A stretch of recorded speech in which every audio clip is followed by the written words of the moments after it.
Let's talk about one of the most profound and challenging journeys a human being can ever undertake.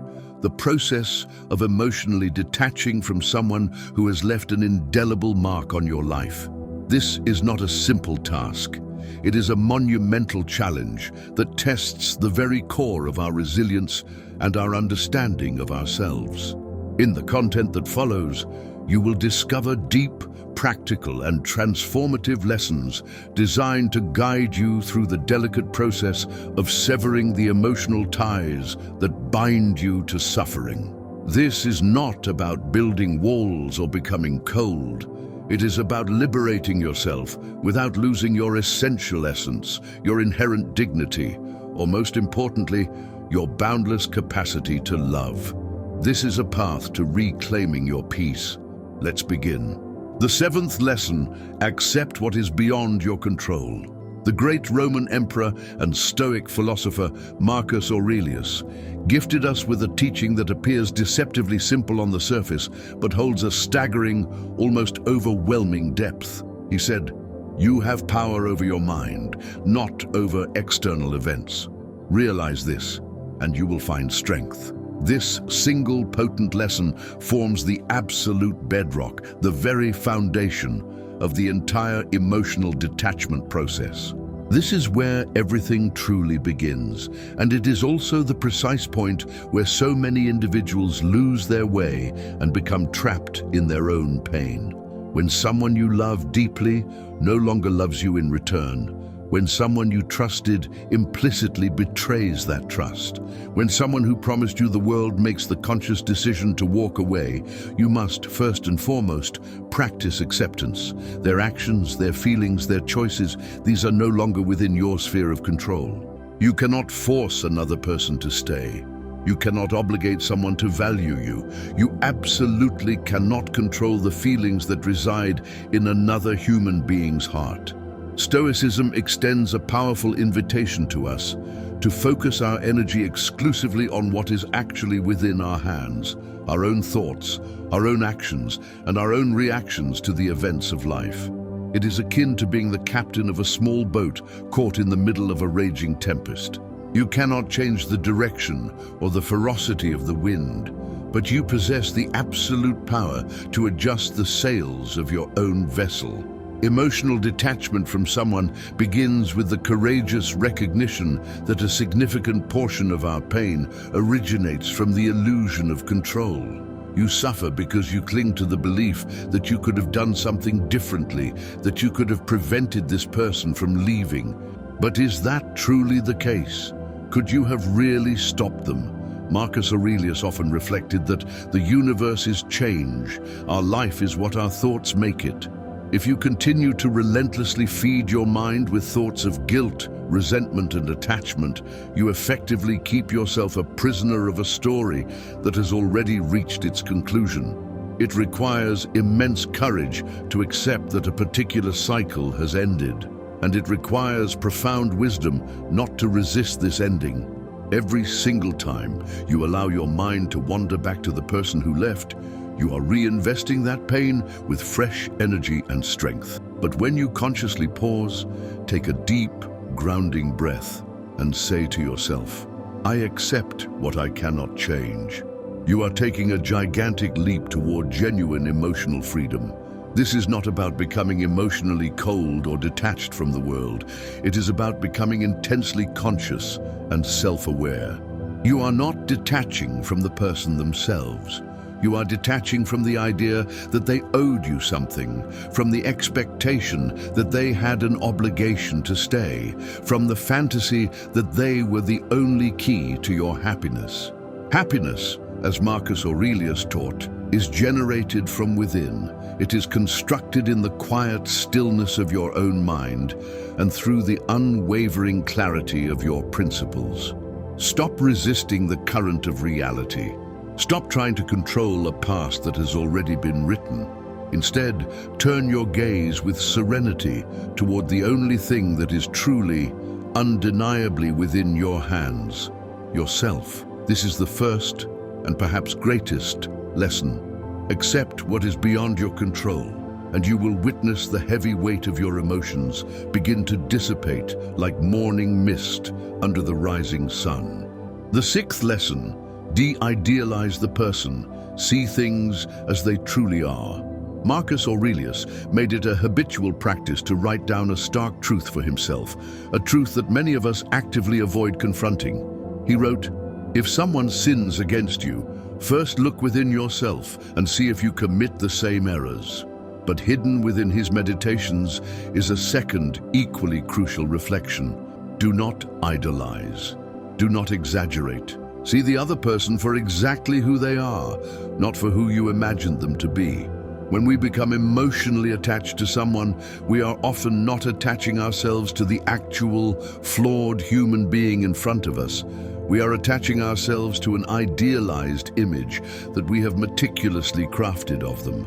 You see only their good qualities.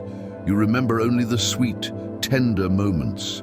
You unconsciously ignore the signs of disrespect, the lacks of consideration, the words that cut you deeply.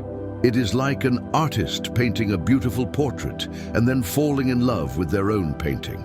You are in love with your own creation, your own invention, not with the true subject that stands before you.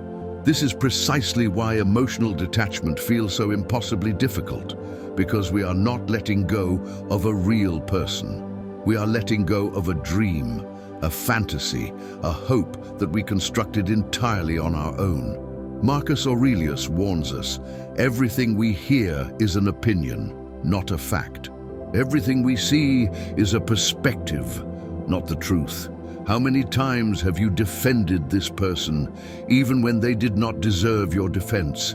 How many times have you justified unforgivable attitudes simply to keep your own beautiful illusion alive? This process is not about cultivating hatred or seeking vengeance. It is about pursuing lucidity, no matter how painful it may be. You must finally face what you have chosen to ignore. This person was not perfect. They made mistakes in how they treated you, and perhaps they never gave you what you so freely offered them. You created a version of them in your mind, a version endowed with more love, more respect, and more commitment than the real person ever possessed.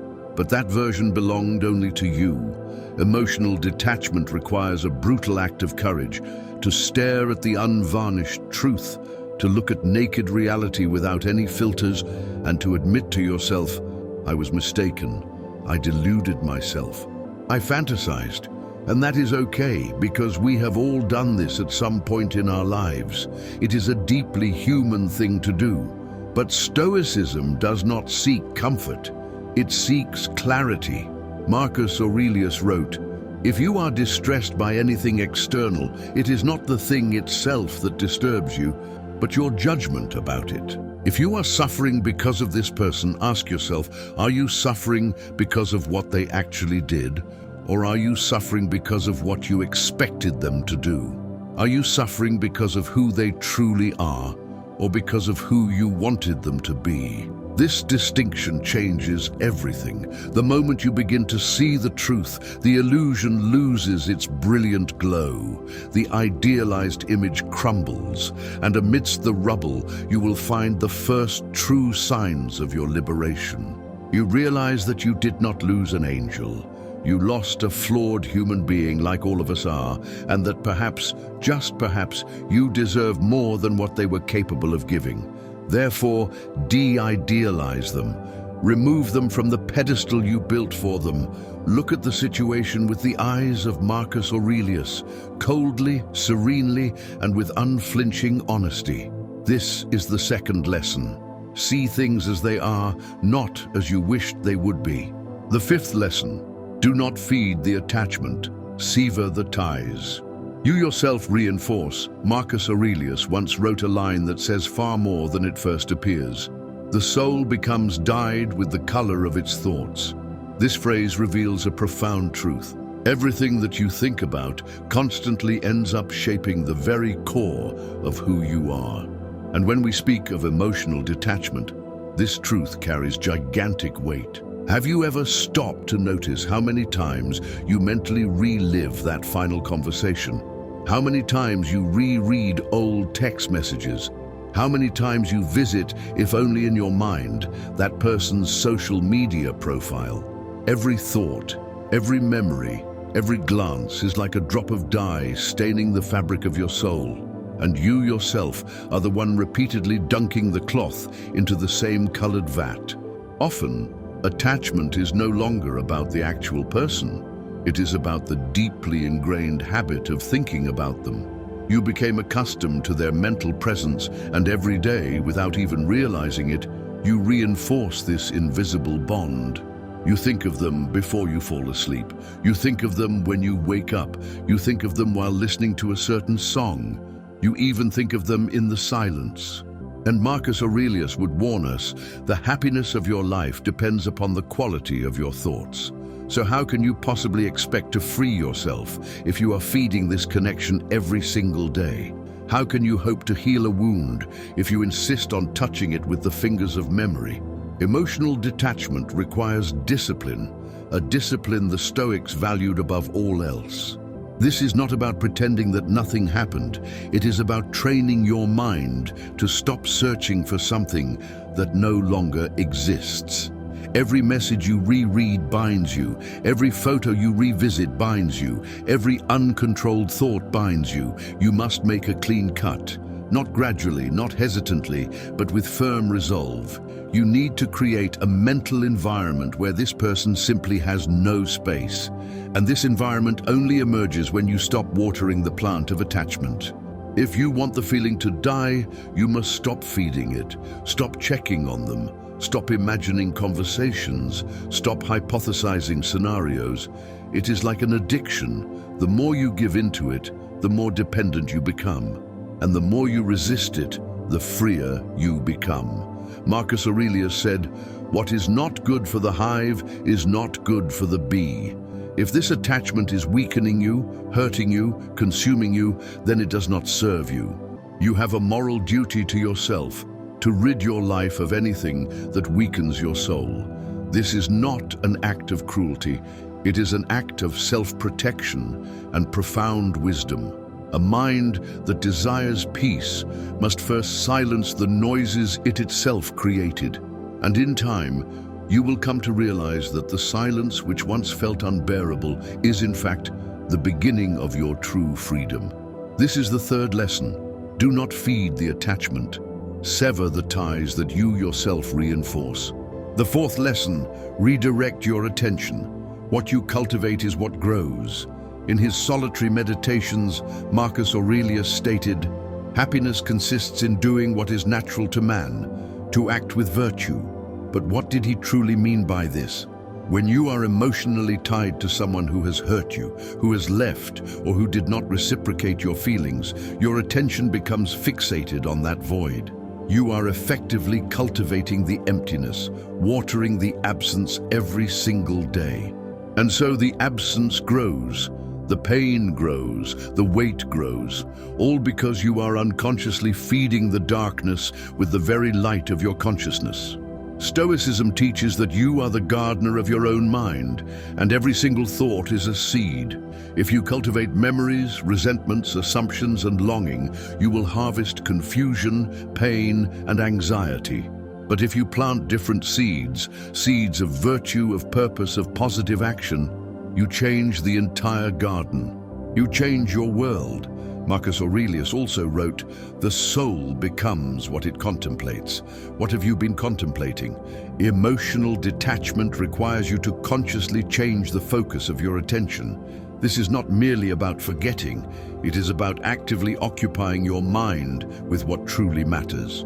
Occupy it with reading, with study, with meaningful work, with physical exercise, with meditation, with personal growth, not as a form of escape, but as a genuine transformation. The pain of loss is inevitable, but prolonged suffering is often a choice about where you choose to deposit your precious energy. You must decide consciously every single day, where will I look? Will I look backward at the past that broke me? Or will I look forward at the present moment that gives me the chance to rebuild? The Stoics were not insensitive, they were strategic. They understood that the mind requires direction. If you do not direct it, it will wander aimlessly. And when it wanders, it almost always returns to what hurts the most. Marcus Aurelius faced wars, betrayals, and plagues, yet amidst the chaos, he found peace. How? By turning his mind toward what was within his reach, by redirecting his attention to his duty, to his honor, to doing good, to living virtuously. You can do the very same thing. It is not easy, but it is necessary, because every day that you choose to think about someone who does not think about you is a day wasted. And your life is far too short to waste days on those who have already departed. Redirect your attention. Do not feed the void, feed the light within you. The direction you give your gaze will be the very direction your soul will walk. This is the fourth lesson. What grows is what you cultivate. Choose with wisdom what you will plant in the soil of your mind. The third lesson, reinforce your identity. You are not what you lost. Marcus Aurelius, the emperor and profound thinker, wrote, "You have power over your mind, not over external events. Realize this, and you will find strength." We return to this phrase because at the moment someone leaves, they take with them more than just their presence.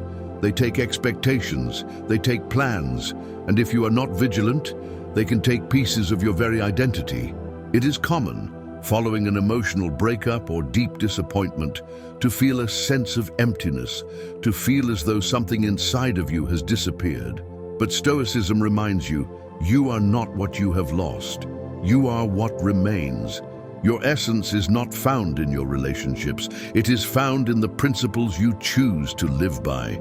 It is in the attitudes you repeat, in the decisions you make when no one is watching. Marcus Aurelius said that a man's character is revealed by the things he avoids. And here, perhaps, is the time to avoid something essential. Avoid defining your existence by what was taken from you. You may have lost someone, but you have not lost your capacity to love. You have not lost your dignity. You have not lost your ability to get back up. Stoicism does not deny suffering. It teaches that suffering can be the very fire that forges a new you. The pain is inevitable, but the crisis is an opportunity, an invitation to rebuild, to remember who you are without the masks of unrequited affection. You are not the rejection. You are not the abandonment. You are not the silence of the person who left. You are what remains when all of that is over. And what remains is what you choose to strengthen. Every day that passes is another chance to rebuild yourself, to reinforce your identity based on virtue, on values, on clarity. Marcus Aurelius did not write his meditations for others. He wrote them for himself, to remind himself every single day of who he was amidst the pain, the chaos, and the losses. Do the same. Write for yourself. Speak to yourself. Remind yourself that your life did not end with that person's absence. On the contrary, perhaps it is only now truly beginning, without dependency, without illusion, without fear. The person is gone, but you remain. And that is all that matters now. You stayed. You breathe, you feel, and you have the power to rebuild. Therefore, do not define yourself by what you lost. Reinforce, day after day, the memory of your essence. You are not what was taken from you. You are what you decide to continue being, in spite of everything. This is the fifth lesson. Reinforce your identity, because you are not what you lost. You are what remains. The second lesson, accept impermanence. Everything that begins ends. Marcus Aurelius repeated a hard but liberating truth to himself. Everything that is born dies. Everything that is transformed disappears. Everything is transient. He was an emperor. He had power, soldiers, glory. Yet he reflected daily on death, on change, on the end of all things, because he knew the root of so much suffering lies in the refusal to accept what is natural. And nothing is more natural than an end. Relationships end. Feelings grow cold, people change, promises break, and we need to accept this not as a tragedy, but as part of the flow of life. You suffer because you wanted it to be eternal. You expected that what began would never have an end. But this expectation is not rational. It is emotional. It is human. And according to the Stoics, it is also the very source of your anguish. Attachment to permanence is what chains us to pain, but acceptance of impermanence gives us wings. Marcus Aurelius said, "Observe constantly that everything is the result of change, and accustom yourself to the idea that nature loves to transform what exists." So why do you insist on keeping alive a bond that reality itself has already ended? Why so much resistance to what is already undone? Is it because you believe that accepting the end invalidates what was once beautiful? That is an illusion. The value of the past does not depend on its continuity. It depends on what it meant in that time, in that context, in that version of you. Nothing needs to last forever to have been real. Nothing needs to continue to have been worthwhile. And it is precisely for this reason that you can let go. Accepting impermanence is not giving up on love. It is understanding that love, like everything else, has its cycles. You do not demand that a flower last forever. You admire it while it blooms, and when it wilts, you respect its process and move on. You must do the same with your feelings, with your connections, with your stories. Do not drag memories behind you like heavy chains. Release them. Embrace change as part of the natural flow of existence. Stoicism does not deny the value of what was, but it teaches us to let go when the time comes, and the time has come. Marcus Aurelius knew that even he, the Emperor of Rome, would be forgotten one day. So who are we to think that anything in our lives will escape transience? This is one of the hardest lessons, but also one of the most liberating, because when you accept that everything ends, you stop resisting. And when you stop resisting, you finally begin to heal. This is the sixth lesson.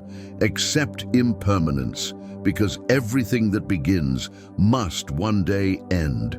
The first lesson, replace expectation with reality. See things as they are, not as you wish. Marcus Aurelius, with his cold yet liberating lucidity, wrote, "If you are distressed by anything external, the pain is not due to the thing itself, but to your estimate of it. And this you have the power to revoke at any moment." You feel trapped by someone, but are you trapped by the real person, or are you trapped by the idea you created of them? How many times have you mentally returned to what could have been? How many times have you imagined a version of the story that existed only in your head? How many times have you distorted reality to continue believing that person was what you wanted to see? This is a dangerous trap. You are not suffering for what was. You are suffering for what you expected it to be.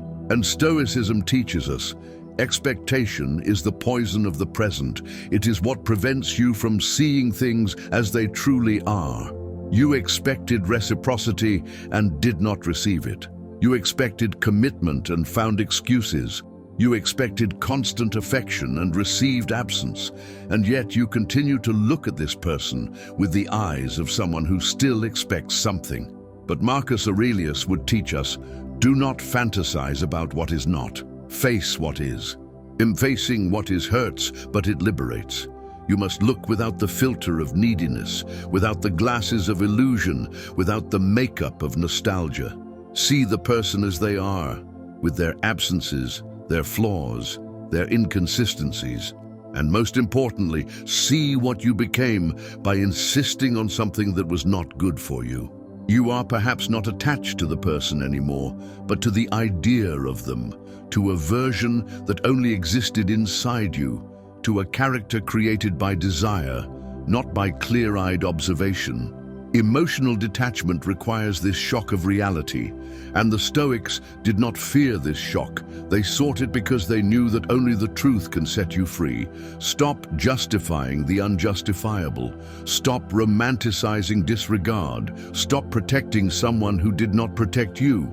Replace your idealizations with the raw, unvarnished truth. It will hurt for a few days, but it will cure you forever. You deserve to see with clarity. You deserve the lightness of not carrying a weight that is no longer real. You deserve to walk out of the prison you yourself built with the bricks of expectation. Marcus Aurelius said, "Remember that nothing is more valuable than to live the present moment with sobriety and truth." So stop visiting a future that never arrived and abandon a past that only lives in your fantasy. What makes you suffer is not the person, but what you imagined they would be. This is the seventh and final lesson. Replace expectation with reality. Let's go. Subscribe for more daily content.